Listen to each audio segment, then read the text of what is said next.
Dad, we have such a great interview today. Today we have Mr. J. He is a relationship coach, but he focuses on things like trauma. This was a really interesting conversation when we're thinking about the challenges that you may have gone through, whether you was when you were a child, the challenges that you're facing today. If you're feeling stressed, if you're feeling like you may not have a way out, if you feel that there are challenges that you just simply can't overcome, Mr. J's discussion will definitely help you out and give you some tools to be able to focus and improve upon where you feel you sit and where you stand right now. I'm truly excited to have you learn more about what Mr. J has to say in particular, and I truly hope that it helps you out today should you need it. If you've come across this video and you feel like this resonates with you, you're in luck. Please join me right now in my conversation with Mr. J. Mr. J, what are some of the biggest challenges as you coach, as you help out men in today's society? What are some of the biggest challenges that you see that are pretty typical that men are facing in general that are really causing us challenges and problems? Yeah, well, that's a loaded question. It's a great question, but it's certainly a loaded question.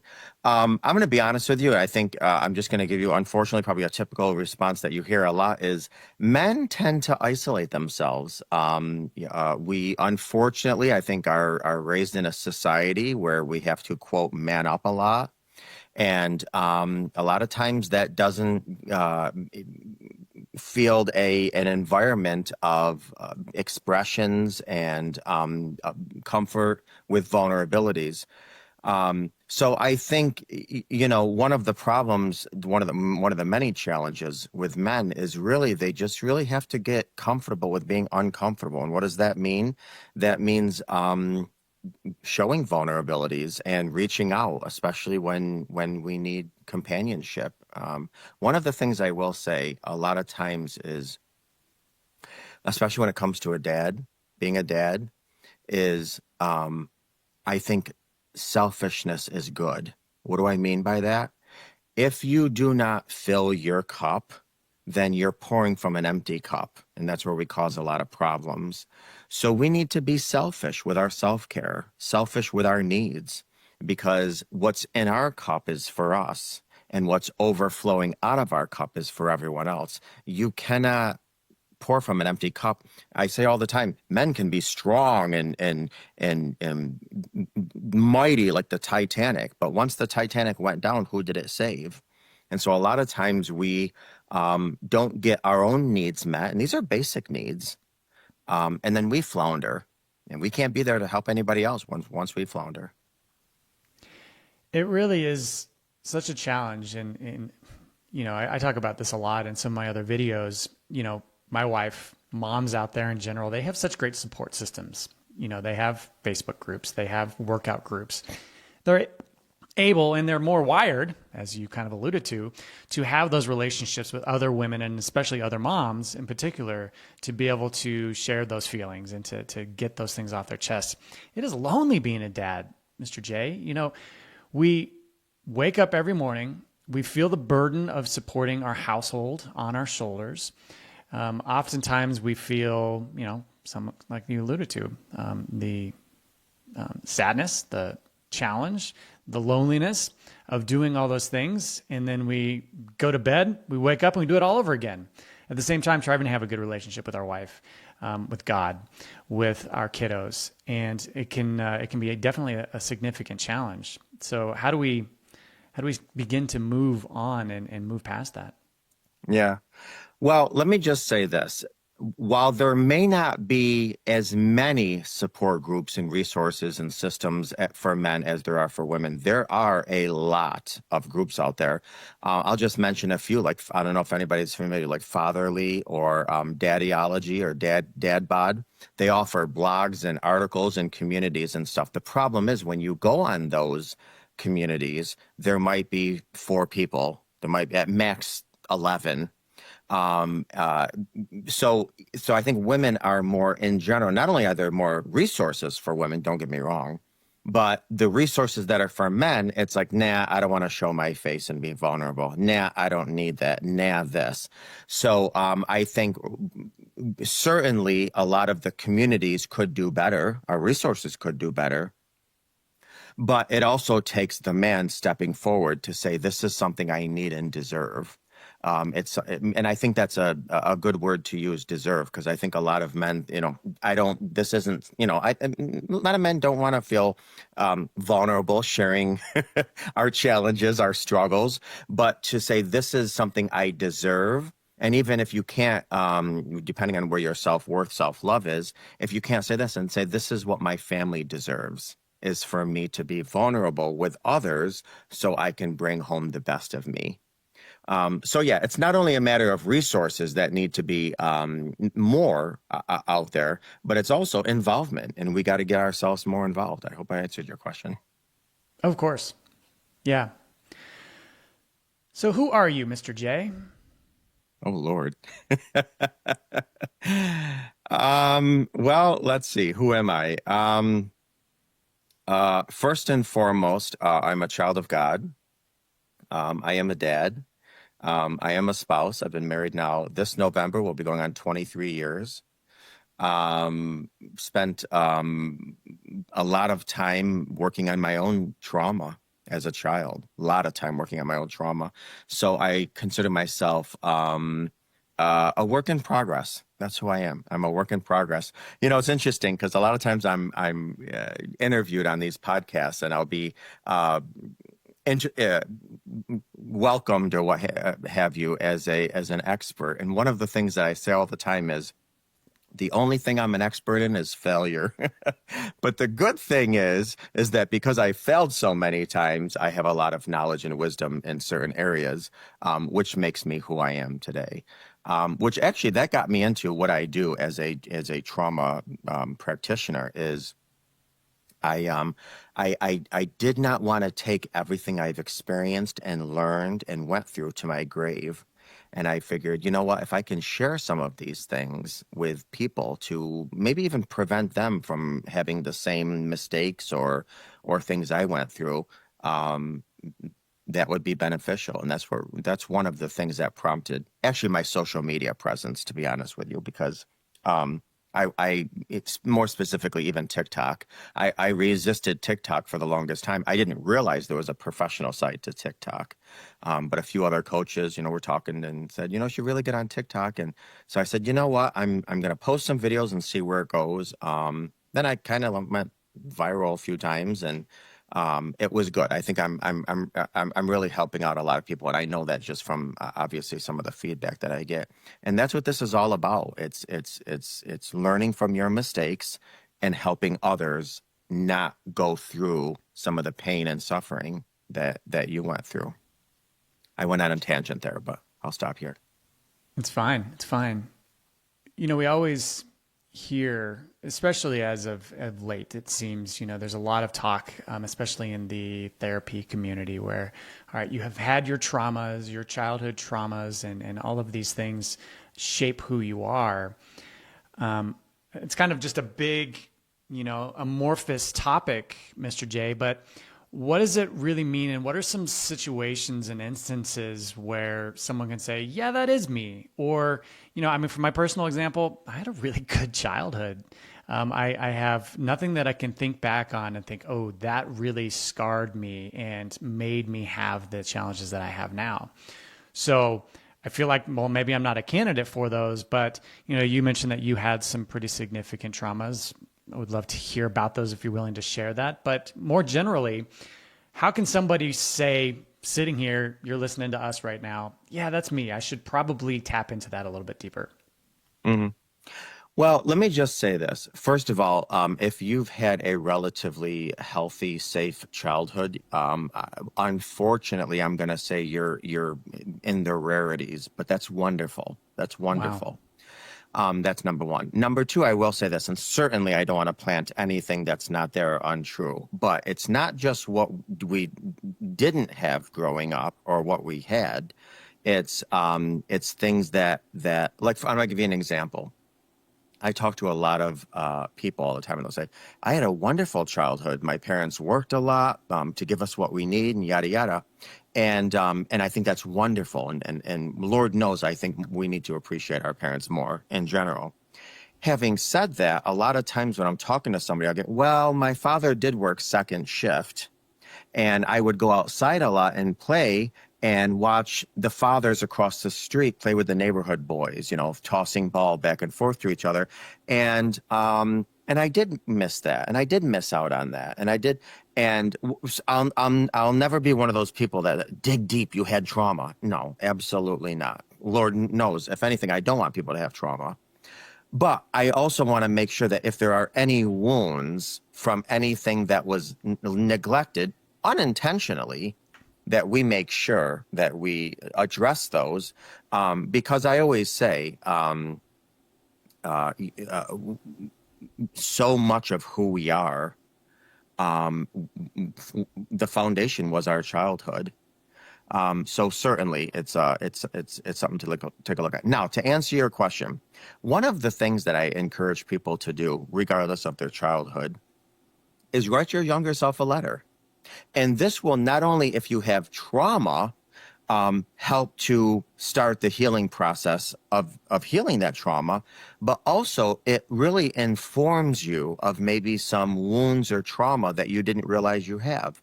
Because oftentimes what we do when we write to ourselves is, especially from an adult perspective, having the adult knowledge, adult tools, adult wherewithal, adult wisdom, we can say, you know what? Yes, I did have this, and I did have this, and I did that, but I still longed for this. I still yearned for that.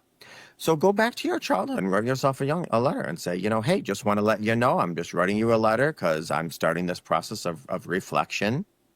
And you can go back to a specific time, whether that was when you were 4, 5, 6, or even a window of time. Could be when you're 8 to 12, doesn't matter. And say, I see you. And, maybe you want to talk about any potential bullying that happened in school. Maybe you want to talk about a potential situation that happened. Anyways, you just want to write yourself a letter. And one of the things that I really try to encourage clients to do is write with your non-dominant hand. And I know that's scary for a lot of people because you're like, well, oh my gosh, nobody will be able to read it. It's chicken scratch.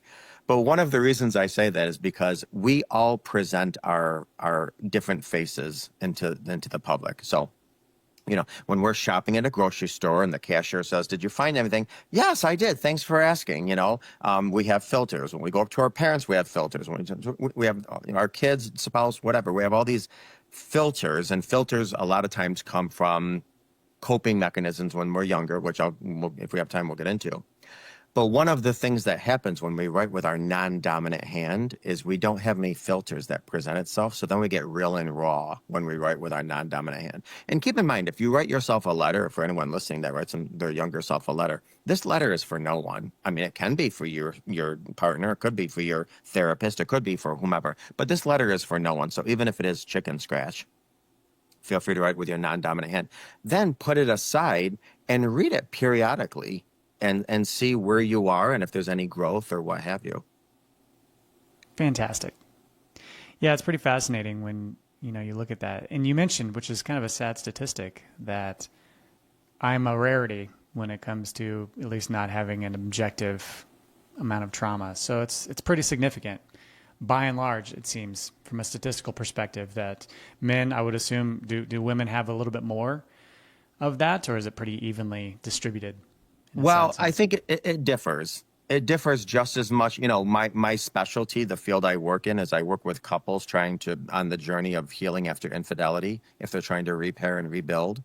And one of the questions I get all the time is, who gets it worse, the women or the men after infidelity? And I'll say it's different for each gender for the most part. If I'm speaking to a male-female couple. It's definitely different. So same thing with trauma. I think women and men experience trauma, different levels, different types, different, ways, what have you.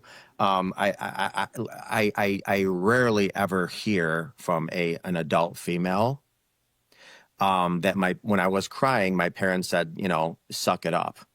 But I do hear from a lot of adult males I would say my parents would say, suck it up.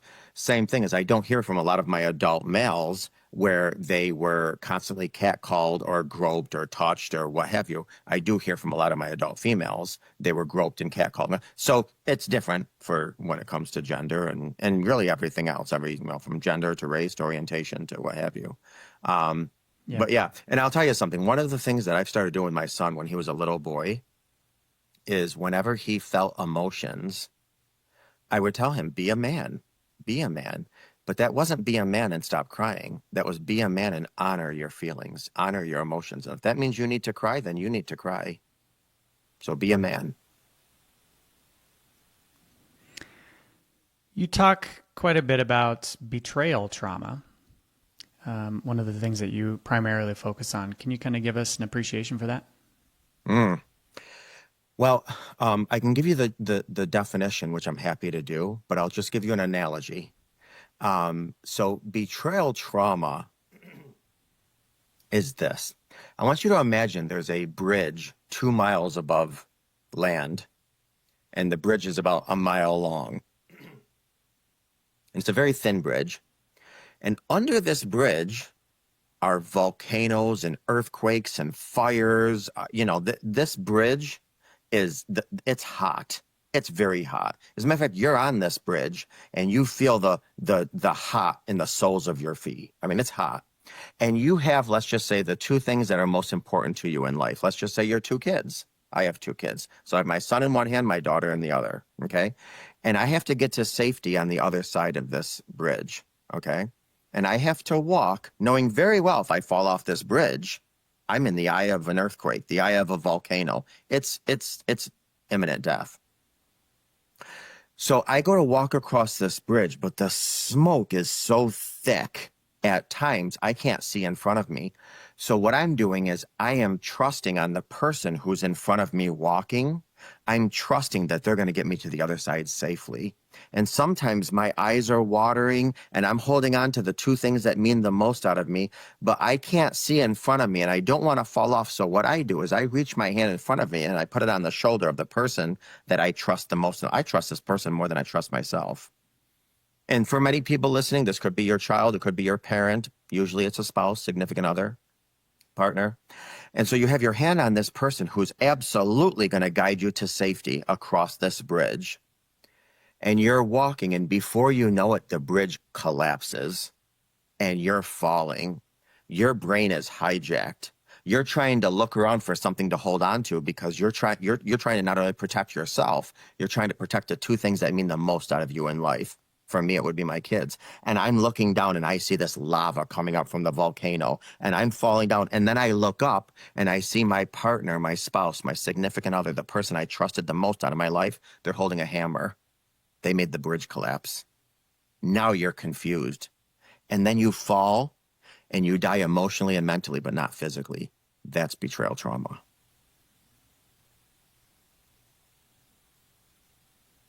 Yeah, I can see that's pretty profound and obviously life-changing. And you help to identify that and then start by breaking free and out of it. It sounds like infidelity is one of the big ones. What other types of betrayal trauma are you seeing, especially out of men? Yeah. Well, let me just say this. About 85% of my clients are couples that have experienced infidelity and they've chosen to repair and rebuild the relationship. A lot of the people that I work with, especially men, are institutional betrayal, job related. A lot of the times I'm working with men, they're like, Mr. J, I devoted my life to my company. I gave 20 plus years to my company. And I was just told that I'm without a job and without what have you, retirement benefits or what have you. I feel like my job betrayed me. I gave my all, my life. I sacrificed so much of me, so much of my family. So there's a lot of that. Certainly, there's a lot of infidelity I deal with men a lot. And one of the things that that tugs at my heart is, and again, it's unfortunately, I think the way we were raised in society is women, don't get me wrong, they are shattered and devastated just as much as men, but women are more apt to come forward and talk about it. Men, it's like they're going to deal with it in secret, whether that's, you know what, let me just suck it up and stay in my marriage for my kids or whatever, or I can't deal with this and I'm just going to leave. But regardless, I'm nearly not going to talk to a professional because I'm not going to tell some stranger my problems. A lot of men that I deal with have betrayal trauma from, say, somebody that has unalived themselves in their life. When somebody commits suicide and you are close to them, that's betrayal trauma. I'm working with a couple of men right now where their dads have unalived themselves, and especially when they're teens, and that's such a critical stage for boys. I mean, it is for all children. And they're like, this was my best friend. This was the person I went fishing with. This is the person who I told my puberty problems to. And I woke up and I went to the barn and I see him there with blood on him and the gun. Sorry, I don't mean to get too vocal on this podcast, but so I'll just end there. But that's a betrayal trauma. So betrayal trauma can come from so many. I will say one of the things I don't see with men that I do see a lot with women is self-betrayal. And I'm not sure if that's just because if it's a lack of intuitiveness or reflection or what. But a lot of times with women, it's like if they, they'll say, Mr. J, I exercised and I drank all my drinks and I meditated, but I was still diagnosed with breast cancer. I feel my body betrayed me, or I feel my God betrayed me. I don't hear a lot of that from men too. And again, that could be, family, societal, lack of introspection, what have you. But like I said, usually 85% of my clients right now are from a spousal infidelity, and they're trying to navigate what in the world does that mean in my life, because I am profoundly decimated and shattered from this infidelity. When you talk about the challenge that you had with the two teenage boys who lost their father, I was a captain with a large metro fire department for about 10 years, and I still am in the space where I'm trying to work on the wellness, in particular for public safety officials, police, fire, EMS, dispatch, the challenges that they face and the things that they see on a daily basis are truly profound. And that's one of the things that we're trying to do, is to break the chain, because you have a dad who gets into the police service for the right reasons, and then they start to run calls, and they are not appreciated, obviously, by the people that they're running calls on, and then their supervisors start to cause them to have some burnout. Their spouse is challenged with, the fact that they're out of the house for 24 hours. They don't understand that. So then they start drinking more. And then they go to substance abuse. And eventually, sadly, it does lead to suicide. So I think that's one of the big things, especially men. We live this quiet desperation. I know you kind of work on the trauma side of it, but how can we help to, one, identify if we're feeling challenged or feeling like we're at the end of our rope, to keep ourselves from going to that point where we're looking for a terminal way out? Yeah. Again, Ryan, I'm going to kind of go back to what I was saying before. I think there's probably more men that realize they're at the end of their rope than there is men that say, okay, I'm ready to take a deep dive into doing whatever I have to do. We grow up with this mindset of we have a toolbox, and whatever's in our toolbox we go to. And that's metaphorically and physically. Something happens with the house, we run to our toolbox and we fix the house. Something happens in our marriage, we run to our toolbox and we try to apply it to our marriage. The problem is that when it comes to a lot of adult issues, especially emotional, marital, you name it, life issues, there's nothing in our toolbox. And a lot of times men go to the toolbox to find something to help fix life, and there's nothing in our toolbox. And so then that's when, okay, well, if I don't have healthy coping mechanisms in our toolbox, I'm going to go to unhealthy coping mechanisms. And that could be, your drug of choice: porn, drinking, cheating, you name it. Anything that numbs, distracts, avoids, helps us cope with, drugs, you name it. So, it would be nice if, we all have a switch inside of us. We all have a switch inside of us, and in many different areas. For instance, I always say, when we are talking to our significant others, partners, spouses, and we're having a disagreement, we all get to a point where we know, okay, that switch is getting very close to being turned on. And once that switch gets turned on, now it's like, okay, now toe to toe. Now ego kicks in. Now pride kicks in. And when our nervous system is hyper aroused, things happen in our brain where our ears get closed off and we don't want to listen anymore. We can't, the prefrontal cortex is offline. We're not thinking logically. It is now fight or flight. We not only have a switch in us that we can go from, okay, calm, cool, and collected to, okay, now it's on, but we also have a switch in ourselves okay, I'm overwhelmed to, I'm going to start using some unhealthy coping mechanisms. Now, unfortunately, that switch takes a lot more intuitive reflection because here's how. Listen, I always say this: unhealthy coping mechanisms are like lights to flies. A fly could be minding his own business, eating, copulating, doing. All of a sudden, you put a light on it. It's like, whoa, okay, here, let me go this way. And what happens is that, with men, especially when they're trying to numb and distract and avoid, it might start with, let me just have a beer so I can calm down. Right. And it starts very slow like that. Or let me just slide into this person's DM. They're kind of cute. I'm just looking for a little external validation. That's all. Once I get a little external validation, I can go back to my spouse, my partner, whatever. It starts off with this little thing, and it's, it's that light to a fly. And then next thing you know, you're kind of sucked in, let me just go on, this porn website, or let me go on this OnlyFans thing, or let me just try this drug and see if it calms me down, or, what have you.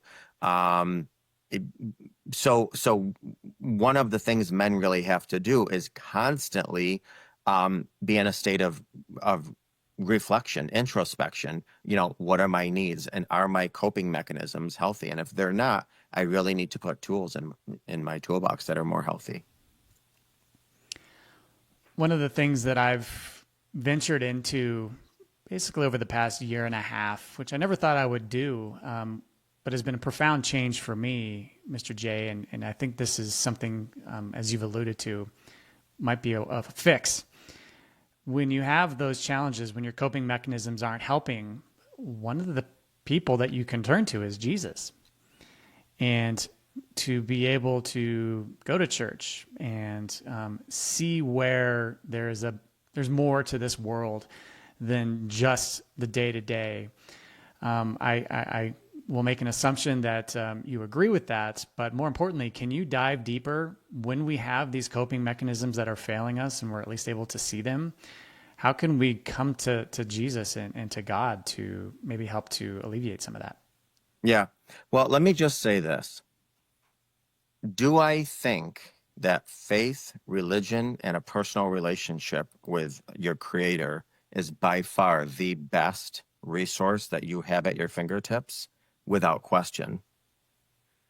The issue is, if somebody doesn't have that background, they can't tap into it.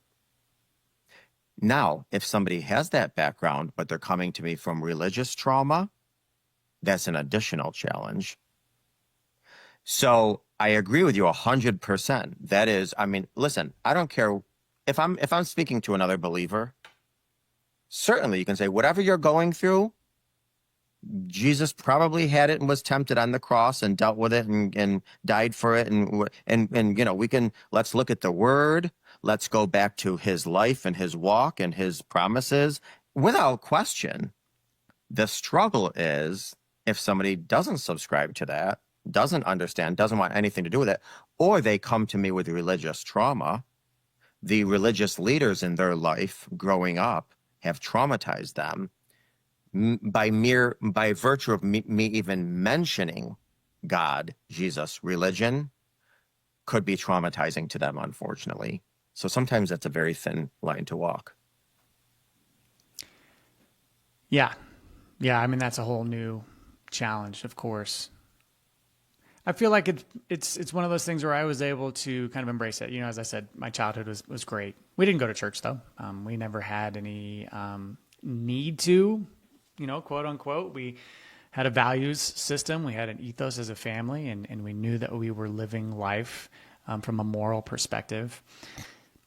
But jumping in, getting a tribe, getting that group of men in my life who were able to prod me just a little bit to get in and try it out has completely changed just from a fundamental perspective of, you know, yesterday, the sermon that was given by the gentleman at our church here in Fort Collins was profound. It helps to just give you the motivation and the grounding to go into the week, to be able to pursue things and to just raise that level of morality a little bit more. So I find, you know, those temptations, those challenges, everything that you were talking about, if you give yourself a chance, Dad, to just go in there, try it out. The worship is really weird for me. You know, all the singing and stuff, I still feel uncomfortable, but just the message, it's just a nice little recharge from my perspective. And it seems to help. Even if Yeah, not. 100%. You know, it's funny you should say that because I have an older brother. He's 18 months older than I am. Growing up, we were in our late teens one time and we were talking, and I told him, I said, man, I love going to church because well, okay, so I was raised in a very, very fundamental, charismatic Pentecostal church. I'm talking demon delivering, tongue speaking, you know, hallelujah shouting church. Now, our family attends a Lutheran church. For many different reasons, but for now, which is very different from a Pentecostal charismatic church. But I remember talking to my brother when we were younger, and I'd be like, "Man, I just love praise and worship and singing the songs, and I just love that." And he said, "No." He said, I just want to go in and hear the message and leave. I don't need Yeah, all that extra stuff." kind of how I So am. it's interesting what feeds your soul, you know? Yeah. But here's the deal to a lot of people, and since we're talking about men, to a lot of men, even if you are not comfortable entering a building of worship, then how about you simply go online? There's so many services online that you go online if you're not comfortable initially attending a hospital for the sick, because really that's what church is. And if you're not comfortable going online and listening to a church service, then watch something that's church oriented. Like I'm going to tell you something. For many, many years of my life, and I know this sounds crazy and corny, for many years of my life, this was years ago when I didn't have transportation, I wasn't plugged into a church, I would watch Touched by an Angel because that still gave me that spiritual food that fed my soul for the week. So again, and so I'm just kind of recommending for any men that are watching this that are like, no, I'm not going into a church. I don't want somebody to stare at me, and I don't need to feel guilty, and I don't need to feel this and that. Okay, fine then. How about just sit down and watch something online, watch a church service online.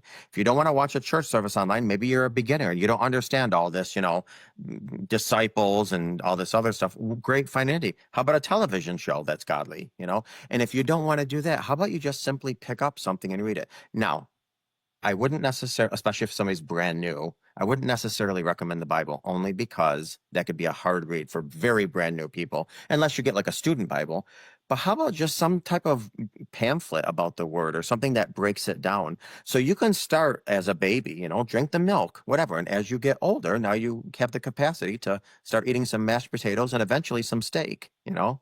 So, because for as much as I'd love to see the world walking in church every Sunday, that's just not, I mean, you know, we live in a fallen, broken world. That's unfortunately not where we are. Don't know if we'll ever be there, but you can build bridges to some type of hearing the word in some capacity.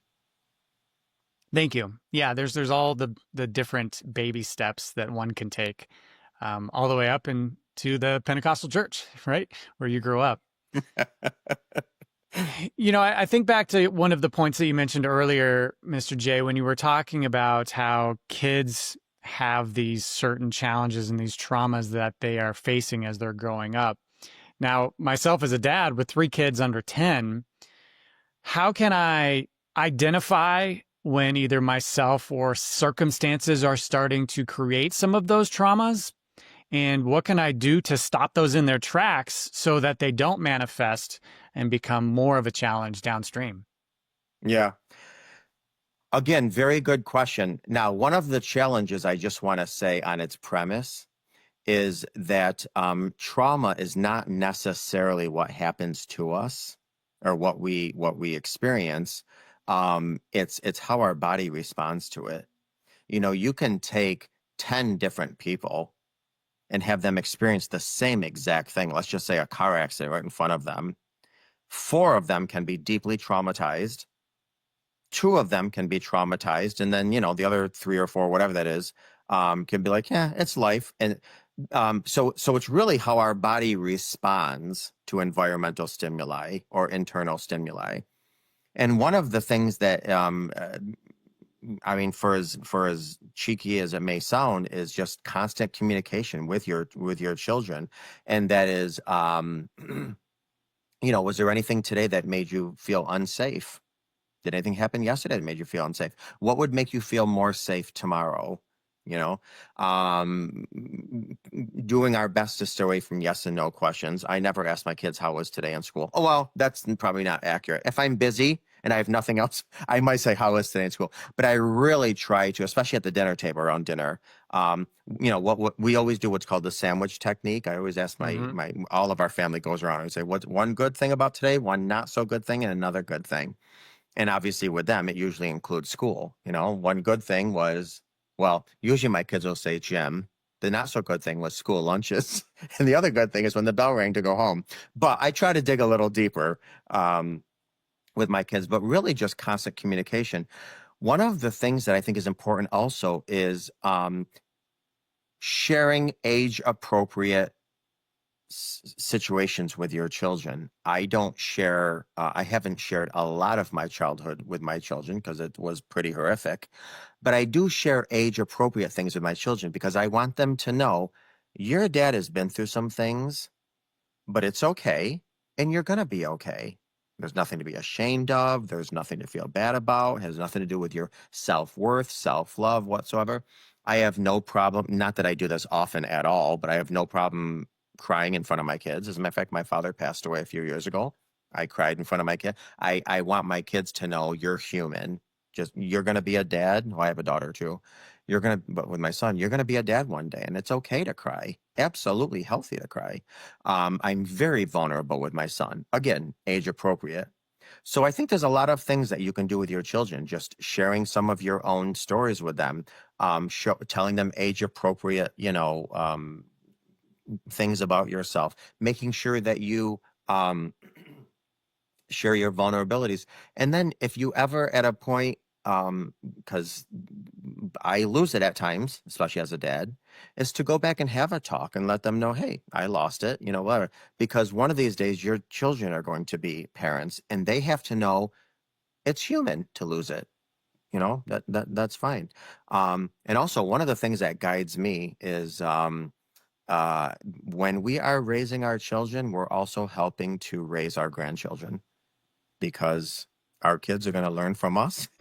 And a lot of the things we do, they're going to teach their own. So really, it's a good life reminder that when you're raising your children, you're also help raising your grandchildren.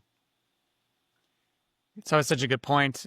Whenever I snap at my kids or, as you said, lose it in some form or fashion, what's so cool is you can always go to them 10 minutes later before bed and look them in the eye and apologize and own it.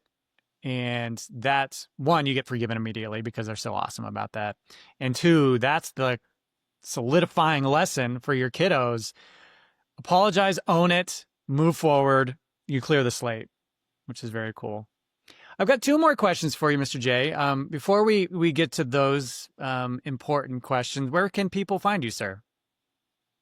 Oh, I think I have the easiest site on the face of the earth. It's mrjrelationshipcoach.com. But even if people don't ever want to hear from me, see me, deal with me, what have you, I do have a lot of decent resources that are completely free on my website. So again, it's mrjrelationshipcoach.com, and just come and get some of the free resources if you have, including podcasts and interviews such as this. Perfect. Yeah, and I'll make sure to link to that all below. So, what single thing, Mr. J, can Dad, you're watching this right now, what can he do to improve his relationship with his wife in the next 1 to 2 months? What's a good thing to start? Okay, I'm going to tell you something. One of the best things, in my opinion, that you can do to improve your relationship with everyone else around you, starting with your spouse, would be to do a deep dive into any of your childhood. And what do I mean by this? I would encourage everyone watching, every dad watching, to write down. Actually, this is the 5 steps in the AA program.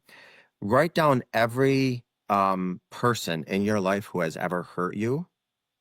And this is going to be a while, so this isn't something you do in one night. This is something that you do over time.